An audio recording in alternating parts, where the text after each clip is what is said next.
One day until the election, and the world will be watching how Americans vote as two major conflicts rage and others threaten to erupt. The showdown between Vice President Harris and former President Trump shaping up to be a choice between continuity and change in terms of foreign policy. And it isn't just U.S. citizens wondering how the next president will handle things like the crisis in the Middle East and the war in Ukraine. Correspondent Anna Kooiman is live for us in New York. Anna, tell us where both candidates stand right now on foreign policy.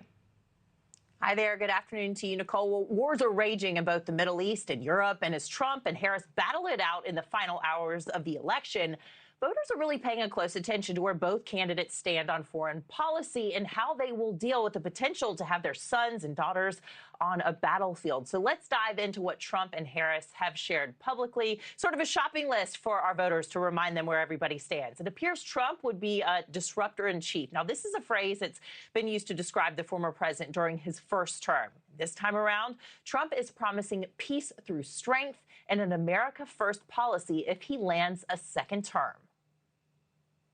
Our opponents inherited a world at peace and turned it into a planet of war. We're in a planet of war. Look at that attack on Israel. Look at what's happening with Ukraine. The cities are just bombed out.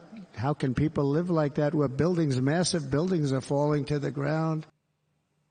So let's put it in black and white for you. Trump says he will reconsider the country's role in NATO. He supports Israel's right to defend itself. It is unknown if aid to Ukraine will continue, and Trump claims he can end that war in 24 hours, but has not said exactly how.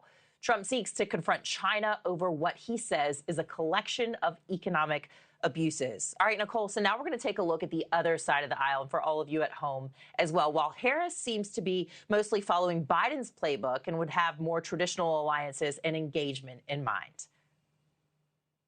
And that we strengthen, not abdicate, our global leadership. Trump, on the other hand, threatened to abandon NATO. He encouraged Putin to invade our allies, said Russia could, quote, do whatever the hell they want. So both candidates have spelled it out from the beginning. Harris calls the country's role in NATO ironclad. She says she supports Israel's right to defend itself and a two-state solution. Harris has vowed to support Ukraine for, quote, as long as it takes. And she has pledged to ensure that China does not win the competition for the 21st century. Now, Nichole, as threats of a wider war in the Middle East unfold daily with these tit-for-tat headlines between Israel and Iran's terror proxies, and no real end in sight for the war with Russia and Ukraine, perhaps foreign policy should be an even bigger part of the U.S. election conversation as we hit this final stretch in these final hours. All right, so Anna, while we know what the candidates think about foreign affairs, how does the world feel about the candidates? Well, of course, it's a mixed bag, as you can imagine, depending where you are, who you live, what your background is. But voters aren't the only ones paying attention to the election and the candidates' foreign policies. You're absolutely right. Take a look at this. The Financial Times reported the election makes Europeans uneasy because of, quote, democracy, defense, and economics. And I can tell you as well, as somebody who lived abroad, I lived in Australia for almost 6 years. Both of my babies were born there. And my Aussie friends, they just can't believe how long it's like an election season. It's not an election day. It doesn't even feel like an election cycle. And the amount of money that's spent on this, they just see it as a spectacle. All right. Anna Kooiman live for us. Thank you.